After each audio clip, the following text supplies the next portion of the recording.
Welcome to the No Excuse to Miss podcast. I'm your host, Scott Volkortson. This week, we get to sit down with our longtime friend, Katie Pavlich. Katie is an author, the editor for Town Hall, a Fox News contributor, and a guest host on Fox News Primetime, The Ingram Angle, Hannity, Fox and Friends, and The Five. To say she's accomplished a lot for a young age would be an understatement, but that's what she's done. Welcome to the show, Katie. How are you? I'm great, Scott. It's great to be in Iowa. Amazing. We are lucky to have you. Thank you guys for taking time out of your busy schedules to come visit us. We love driving across this morning, seeing all the farmland and regular middle America. It's just so refreshing. So it's good. It's good to be here in your new space as well. Last time we were here, you didn't have this amazing party space here. So this is something new, and it's something we're pretty proud of and excited about. Yeah, you should be. It's really, really cool. Overwhelming, actually. It's really spectacular. Awesome design. So I'm grateful to be here. Thanks for having me. Thank you for coming. I'm excited about doing this and excited about what we're going to be doing today with grilling later, doing the flip-flop method. Yeah, I mean, when you said, will you come out and shoot guns and hang out with the crew and grill some legs, I thought, hey, that's not a bad weekend. So sure, absolutely. So it should be fun. Well, let's start. Can you give us a little bit of background of just how you got into journalism and, a little bit of your family history background, and we'll start there. Yeah. So, I guess how I got into political journalism is as a kid, I was always kind of around the ideas of politics, and, my parents were involved and plugged in because they were small business owners in the town I grew up in Arizona. And it was just kind of something that I was always around. It wasn't that they sat down and was taught necessarily about media or politics or anything like that. It just was kind of in our aura of everyday kitchen table conversation, as you would say. And when I was 6 years old, I wrote a letter to Bill Clinton about how it was unfair that he was spending our money and that we didn't get to spend his money. And you were six? And I was six. And I got a letter back from him, talking about the way taxes work and all that kind of thing and people paying their fair share. So I was obviously plugged in. And when I was in college, I really enjoyed my debate classes and thought that I might be interested in going to law school. I went to college, got to college, realized I didn't really like school that much, and that going through 4 years of undergrad and then going to 3 additional years of law school probably wasn't the best way for me to proceed. So I switched to journalism, broadcast journalism as my major. And that was kind of it. That's the short version. And then after college, I went to school at the University of Arizona in Tucson, and then moved to Washington, D.C. immediately after college. So just dove right into the belly of the beast, which was awesome because it gave me so many opportunities to really do a lot all at the same time. I was, drinking from a fire hose. And so was able to really pursue a lot of opportunities at the beginning with Town Hall. I had interned there as a college student. I moved to D.C. just for the summer and then moved back after college because they, thank God, offered me a job. My parents, I think, were worried. Their deal with me was, well, if you get a business degree, we'll help you go to college. And they helped me anyway. But I think they were terrified when I switched from, political science minor or major or a business major to broadcast journalism. I think they were worried I would end up moving back in with them for the rest of my life. So it's worked out okay. So that's kind of how I got started. And that was a long time ago now. So it's been a decade, which is ridiculous, crazy. So, as you got into that, did you have any I'd imagine there's a lot of self-doubt, or maybe not. Yeah. When I first moved to DC, I was excited and raring to go, but it also was very challenging. It's a very transient place, so people move there for 3 or 4 years just based on political cycles. So I have a lot of friends who used to live there who now live all across the country. A lot of my friends are spread out. It's a very expensive place to be. So when you're first starting out as a young person straight out of college, and it can be very challenging, and it's just a tough, competitive, cutthroat environment. So I would say for the first couple of years that I was there, I actually really hated it. I liked what I was doing for work, but it was challenging to kind of get accustomed to being a young professional in general. I think that's hard for adults everywhere, but then also just being in this environment where you're not sure what people's intentions are.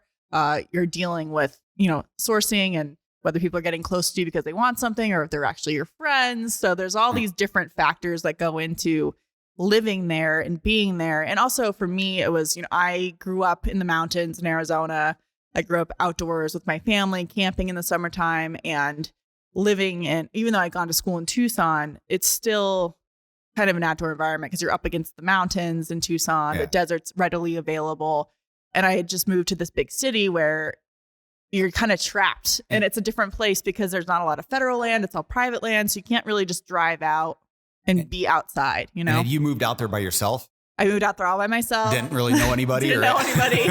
So it was really like starting over, which was good because I was able to really focus on work, you know, and realize, you know, this is what I'm doing. I need to just put my head down and do as much as I possibly can now.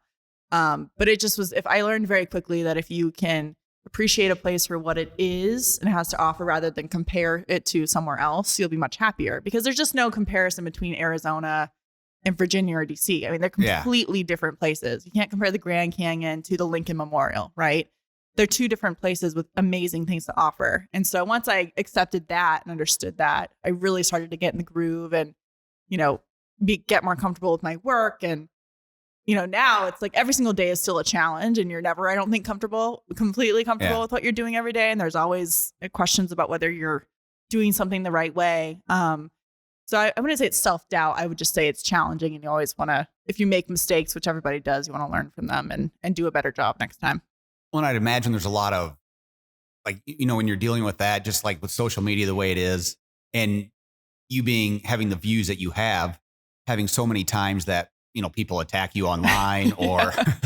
Yeah. Well, I will say that I get a lot more positive feedback than negative feedback. So I do try not to focus on those people who spend their time to write you nasty, awful emails or go on my favorite is the people who go on your Instagram page who comment in these really negative, gross ways. And then you go to their page and it's a private page, you know, so those people get blocked immediately. Like if you're not going to have an open page, you're going to leave awful, nasty comments. That's when you get the block button. I rarely block anybody, but that's the standard. You can say mean things as long as I can say mean things back to you. Well, and, you know, and that's the thing. It's interesting. It would be one thing if it was just they wanted to have opposing views. Yeah. But a lot of times they don't. They just attack you as a character, your character, or who you are. Right. Which makes no sense. It's not going to solve anything.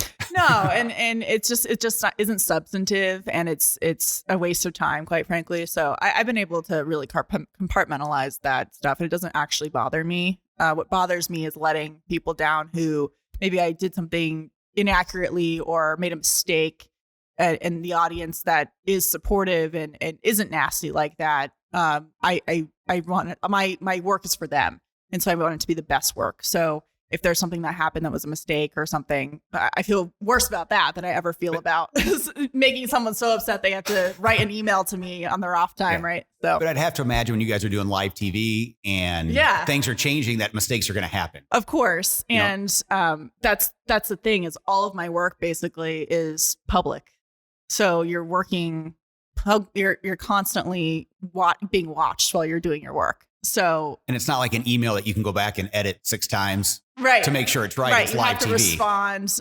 immediately. And so you do the best to have as much information as you possibly can at the time and to study so you know a lot about what's happened. So if something comes up that you don't know about, you can pull from your previous knowledge of events or experiences. But you're right. I mean, if you're on air, especially when there's a live event unfolding, you don't have the ability to kind of think through, like you said, an email 6 times and maybe save it in a draft for 10 minutes and go back and look at it and maybe reword it. Right. So that's definitely challenging, but it's also fun and you get better at it the more you do it. It's kind of like working out, you know, building a muscle. The more you do it, the easier it is. So, yeah. That makes a lot of sense. And I assume, you know, I don't think something that we understand is like you guys constantly probably have producers in your ear. Yeah. You know, there's a lot more going on than just probably the actual conversation. Yeah. So, you know, I think a lot of the time people think, well, I want to assume what people think, but what I've heard from people is, oh, it's just TV. And it's like, well, maybe, but there's actually a skill set to it in the sense that you have to be able to present well to the camera. You have to have your facts straight. You have to be able to manage. If you're hosting a show, for example, you have to be able to manage time because you have commercial breaks. So you have to be able to manage a guest to get through the questions that you want to get through, but also get out to a break at the same time. If a producer is constantly telling you, okay, 1 minute, 30 seconds, gotta go. They're also yelling at the guests that they need to wrap up their conversation. Some breaks have more leniency to get to the break. Other breaks are hard black. So you never want to be in the middle of an interview and someone get cut off because that's so rude. Right. So there's a lot going on. And also just like you were saying, just being able to keep up with what you're saying live because you don't have a chance to edit it. So you really just have to be prepared. So you have to think about a million different things at once. Knowing that if you make one mistake. Well, the internet will notice. Yes. As you know, the internet is forever. So and people post will it everywhere. capitalize on that. So whether it's you make a mistake and, it's something that your enemies pick up on that's unfair, or whether you make a genuine mistake that was just wrong and everybody noticed kind of thing. Yeah. So there are differences. There are people who pick apart every single sentence I say. And that's just dishonest. And that's not something I worry about. But if you're trying to make sure that you don't say something inaccurate, it's challenging for sure. But and I assume it's challenging as well because they'll take stuff out of context and only use you may have a 60-second clip, but they're only going to take like 20 seconds of that. Yeah. And they don't see the. Exactly. That's happened quite a few times. So, and also kind of you pick and choose your battles too on how often you're going to push back on that because there are people who exist whose entire job and the reason they have a job is to criticize you. So if you continue to feed their beast by acknowledging them, you're just kind of justifying why they exist. Whereas if you didn't exist, they wouldn't exist either. So you try not to feed their attention towards you. It's like, why are you so obsessed with them? Yeah. Get over it. so yeah, things get taken out of context. But that's why with what I do, I try to do the opposite. Because if you're on the receiving end of taking things out of context, it feels really frustrating. So I try not to do that to other people. But speaking of that, along those lines, something I want to ask you too is, so it seems like right now we're at the most divisive, at least in my lifetime, the most divisive point that I can ever remember it. Yeah. How do we get past that? Or like, in your opinion, what's the catalyst to I don't exactly know. Because I think you're right. I mean, sometimes I ask myself this question too, where I think, am I just overreacting? You always hear this is the worst it's ever been. And then you look back in history and it's like, well, there's some situations that have been worse, or maybe there's just a different context to where we are now.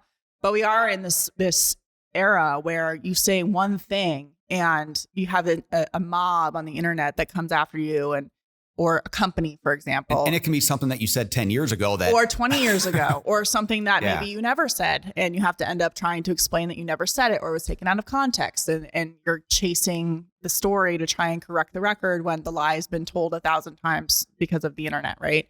I think that has a lot to do with it. I think that like I was saying, there are entire industries and people whose entire purpose in life is to destroy others. And until we ignore them and put their efforts to the side and just, kind of delegitimize them, I think that will continue. In terms of the political situation we're in, I think it's really tough because if you look at some of the things, in my opinion, that the left is doing, it really is an attack on the American way of life. And when you do that, there's going to be a defensive response to that. And it's there's only so far that you can push before people say, hey, we've had enough. You should stop doing that. And so I'm not sure it's going to be fixed at the moment, but obviously, people vote and they get involved in their local school districts and that kind of thing. And that's actually had some results lately that are very positive. But I think also when you get out of the divisiveness of the internet and Twitter, the rest of America is pretty normal. And if you look at the way that these Twitter mobs, try to take down companies or individuals, it's really a very small percentage of people. I don't know the exact statistics, but something like only 2% of the entire population is even on Twitter. And then it's like a certain percentage of that, which is much fewer, even tweet or have these conversations. You have this like tiny minority of people who are driving this very loud outrage. But if you go out to a bar, you can actually have a conversation with someone, And so I think like outside of these bubbles, things are actually not as bad as people say. And maybe I'm wrong about that, but when I get outside of those bubbles, I tend to find that people are less concerned about the outrage of the day and more concerned about bigger issues. We've talked about that too, where, even like just getting outside and going and talking to your neighbor. Yeah. humanizing it. Humanizing it, Right. not everything has to be on Facebook or Twitter Right. or going out and having real conversations with real people. Yeah. Regardless of their political views, because a lot of times that never even comes up. Yeah. If you're out talking to your neighbor. Well, and I think the era of social media defines everyone by their politics. And I don't think people live their lives that way. I do think that people have a certain set of principles that if you then drill down on them may fall on one side of the political aisle or the other. But generally, I think that people, want to get along with their neighbors. They don't want to be fighting with everybody. They don't make money by fighting with others. They'd rather get along because it's better for everybody. So yeah, but then I also think that there are certain fights that are being taken to people that they have to respond to. And I think for the most part, most people are good. Yeah. And they want the best for their neighbors, for their families, obviously. But you said something before how a lot of times we're reactive to what happens. And that happens in our industry, in the firearms industry. Mm-hmm. Right. I think a lot of our failures in that is we are always on the defensive and defending points that may not matter in the grand scheme of things. Yeah, well, I think in the firearms industry with the communication and the narrative, as you said, it's always a response and a defense. And in that response, you end up repeating the false accusation that is made against the industry and whatever reason. So it's kind of like when someone calls you a racist and you have to say I'm not a racist, and then you kind of lost the argument a little bit because you're repeating the false claim, right? So when an accusation is made against the firearms industry, I feel like the false claim is repeated in a defense rather than kind of getting ahead of it. But I do think, as we've seen over the last 2 years with this record number of new people buying firearms with the most diverse population, that's kind of gone away, that's really the offensive. It's not necessarily a communications issue. It's a real tangible response to that. And so I think that when those attacks are made, they just fall apart based on who the industry is made up of now. I mean, it's not the typical narrative that they want. It's everybody. And we've seen that play out, especially over the last 2 years with 10 million new gun owners. Yeah. And so what are you going to do? Say that those 10 million gun owners who are diverse from different backgrounds from all over the country, they're part of this false narrative. I mean, it just isn't true. And it's insulting to this new group of people who then look at it and go, well, I'm part of this industry now. And I reject and resent that classification that they're trying to make for political reasons or to gain power in some way. Well, and I think that's where we've talked a lot internally about with these 10 million new gun owners, we need to make sure that our industry as a whole retains them. Obviously we may not retain all 10 million, but how do we turn those 10 million that bought maybe out of fear into gun enthusiasts? Right. Teach them the fun of going to the range. We've talked in the past about how, when you go back to Arizona, you'll go to the range with your family. Yeah. And you said you've always done that. If I'm correct, you have done that since you were young, correct? Yeah. Yeah. And as an adult, now that I live on the East Coast, one of my favorite things to do is to bring new people to the range. And I think Volquartsen plays a huge role this way because of the way that your firearms are built. So if you want someone to be a gun enthusiast, you don't want to take them to the range for the first time and have them shoot something that's overwhelming and scary, because it can be very intimidating, especially for someone who didn't grow up with it like I did or like you did, right? It's going to validate their fears if you take them. Right. So when I take someone to the range for the first time and I can hand them a Volquartsen Scorpion that's a 22 and teach them how to use it, their first response is this is amazing. This is so much fun. How can I do this more often? And then they can kind of build their way up to maybe a higher caliber with a different company. But that's what they're starting on. And so it makes them excited to be there. It's not a scary process anymore. And it makes them want to explore other aspects of the industry. And so that's something that I think has been really helpful, is to teach people and start them on a 22 make it fun. And then they can decide what's best for them in terms of pursuing other methods of shooting. I grew up hunting with my dad. That was my introduction to firearms. But then as I grew up and I moved away to college, then I wanted something for self-defense because I lived in a house with 2 other women.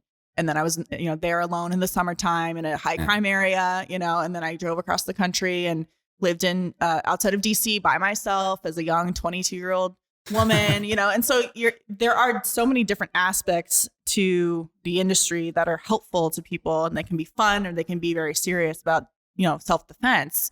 But if you can introduce someone for the first time and make it enjoyable, they're far more likely to stay. And I always talk about set them up for success. Exactly. Absolutely. I think too many times when people take new people to the range, they try to make it too much about what they already know. Yeah. Instead of just making that person comfortable and showing them just what they need to know and set them up for success. Like, don't start them on the 50 cal, guys. No. It's not going to go well for them. No. It's a little too much. So, so like, you're totally right. Making those people feel comfortable, setting them up for success, and showing them that it doesn't have to be this intimidating thing that is constantly, a scary situation. It's actually a very fun, enjoyable experience that requires a lot of respect. And I think people really enjoy that. And it's challenging as well. You take someone to the range for the first time and, they want to hit the target. And then if they don't, they want to try again. And so that's exciting too. It's a self-fulfilling. And then when they finally do hit the target, you'll see that smile. Yeah. And then they just want to come back again. How many people text me saying, when can we go shooting? I'm like, when we can find some ammo, that's when we'll go shooting. Which hopefully that is starting to come back a little bit now. Yeah, hopefully. But yeah, that's been an issue. Yes. But we're getting there. Yeah. So. And that's the one thing that helps, like with 22s as well, is typically in most circumstances that's easier to find. Yeah. But even that's been hard over the last couple of years. Yeah, but you can buy a big bucket of 22. It's less expensive. So the barrier to entry is much easier to get through. Just have a bucket of 22 that you take out every time, and super easy. So it's fun. Awesome. Yeah. So another question I had is, you are constantly on the go, it seems like. How do you keep everything straight? Like from a... does it look like I'm keeping everything straight? This is great news. It looks like I'm totally from the outside, yes. From the outside. Because I guess I'll preface that by saying, like, if you say you're going to have something to us, like on a certain day, or a lot of times we're stuck not with you, but a lot of times we have to follow up and say, hey, just making sure. But you are always like, it seems like on top of it, and you're like, hey. So I think it's a combination of things. I think my mother was always very organized, and I watched her growing up to make sure everything was getting done on time. She owned a small business. I watched if people didn't show up for work, what that was like for her to have to scramble and do the job for them if they didn't do the job they were hired to do. I think that has a lot to do with it. I played sports in high school, and like if you were 30 seconds late, like you weren't playing in the game the next day. So there were consequences to not getting things done on time. So I don't know. I mean, you're right. I'm on the go a lot. I'm constantly doing all kinds of different things, but I think I thrive on that. I really enjoy it. And it doesn't always add up the way that I think it's going to, for sure. Sometimes I have to step back or say I can't make it, or I'm late for something and I'm so sorry.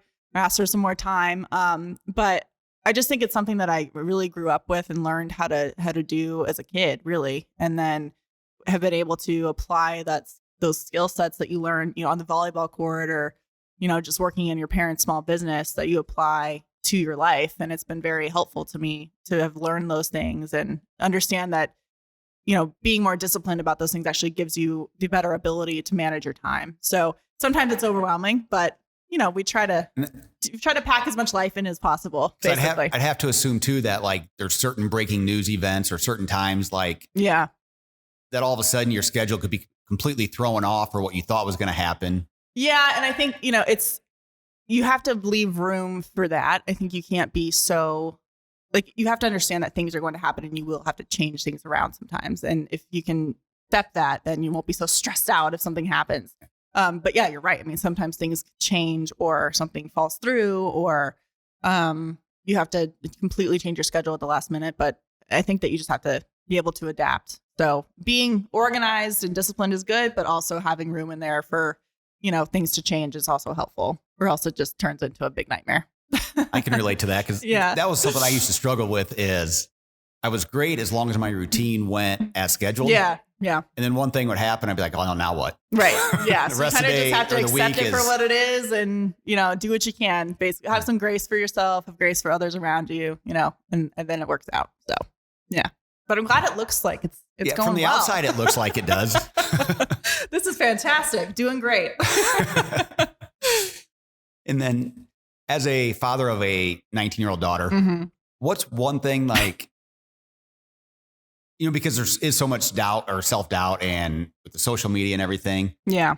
What would be some advice that you would give to like young girls, that are getting into the public life like you did, or just in general to handle, because it happens to everybody, but I think more to young women than anything, that they're worried about what happened, what people visualize them as. Yeah, absolutely.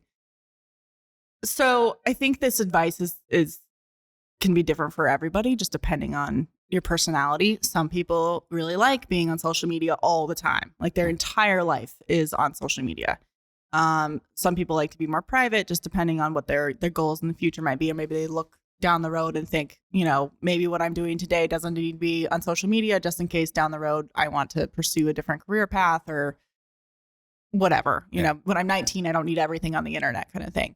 But I would say what I've learned about it is I try not to look at other people's pages or social media as something that I should be doing. Obviously, you can learn from maybe techniques that other people use or whatever. But if you can stay true to yourself and what you want to present about yourself and your life and the importance to you, I think that keeps things in perspective for me. And I was told once that if you run your own race, you're always going to do the best that you can and win.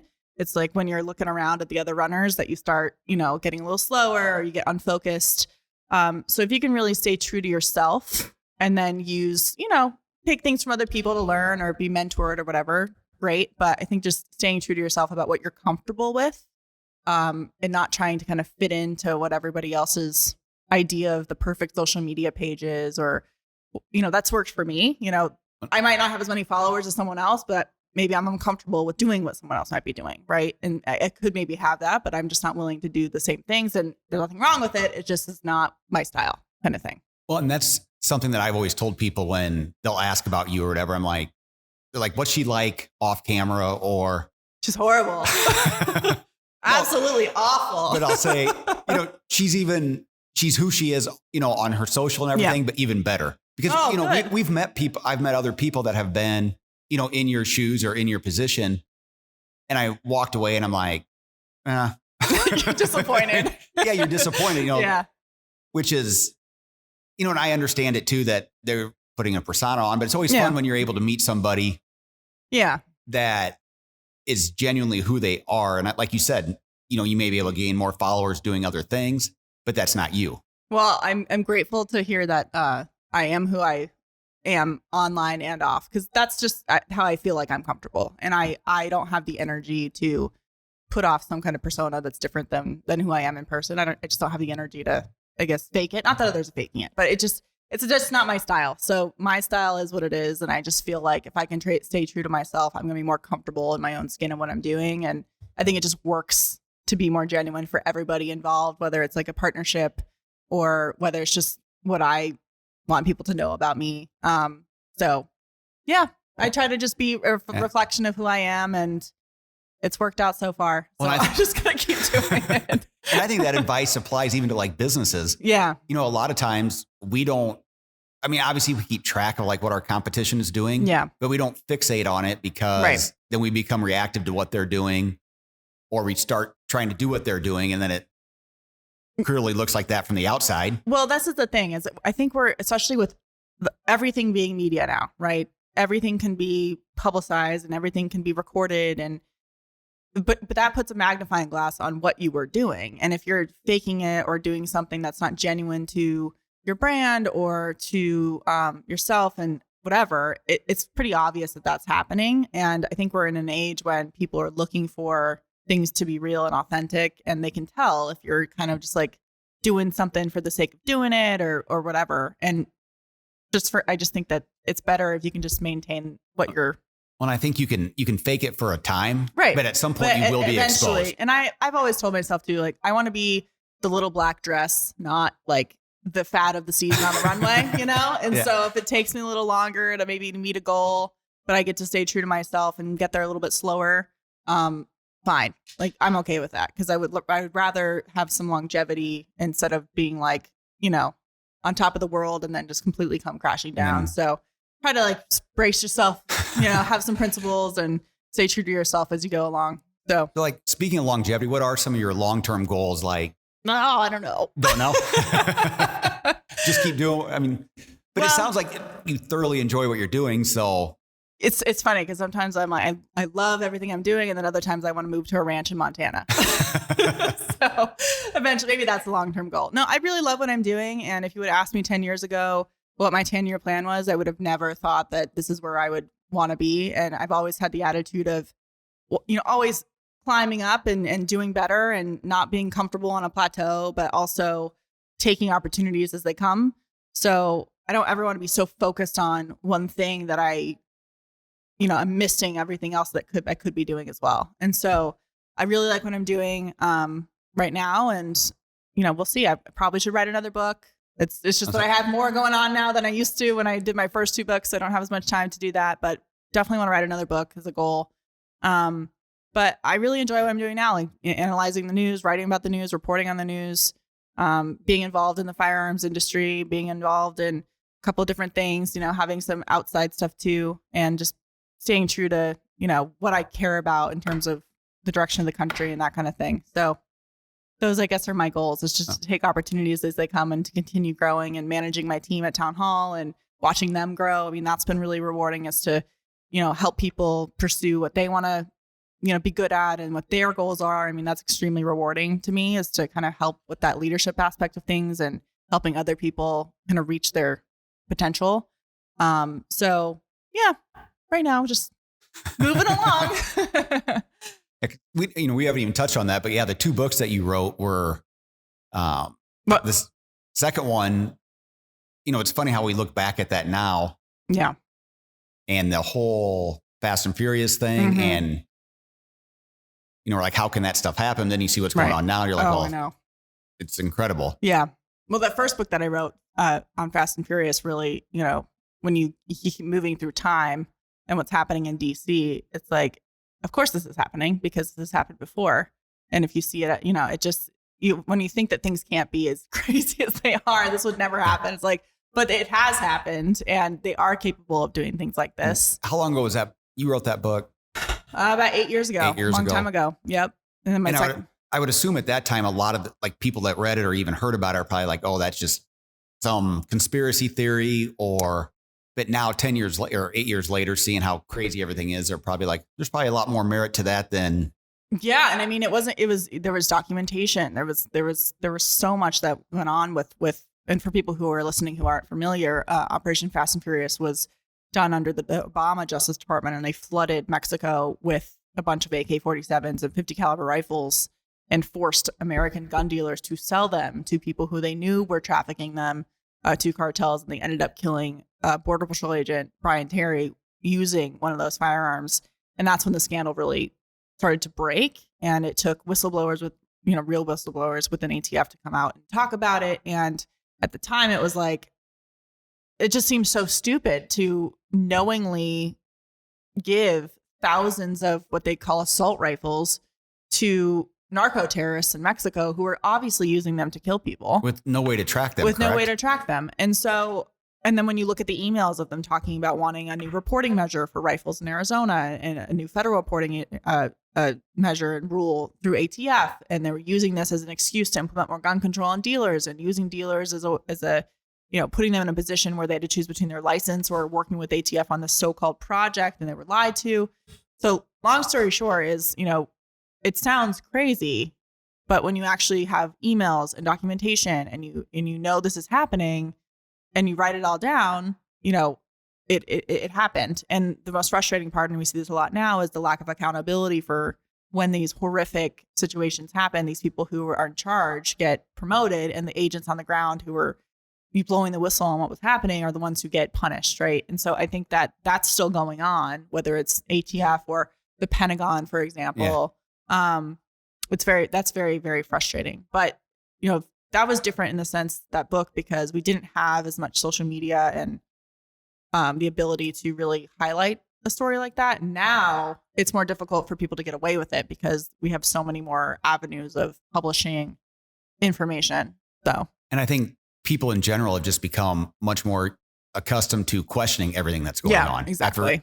Especially after the last 2 years where they keep changing every single rule. Right. And Yeah, you do what you're told, and then all of a sudden it's not good enough, and then you do it again, and it's not good enough. So if you do this, then this, right? Well, we were just kidding. Yeah, right, just kidding. And then they never explain you actually got to do this. Yeah, exactly. So the pandemic has certainly opened up that door for sure. So I want to ask, do you have any other projects that are upcoming? Like you mentioned you might do a book. This year, this year was not an off year, but it was more relaxed year because we didn't have a major election this year. So this year I've kind of just not been floating along, but just covering the news as it comes with the new administration. And then next year, obviously, is the 2022 midterm elections. So I'll be busy covering that, back and forth horse race stuff. Cover the Virginia election pretty closely. So kind of just the thing about my work too is it's day to day. It's not always super long term, just because it's hour by hour, day by day, week by week. So things are just change all the time.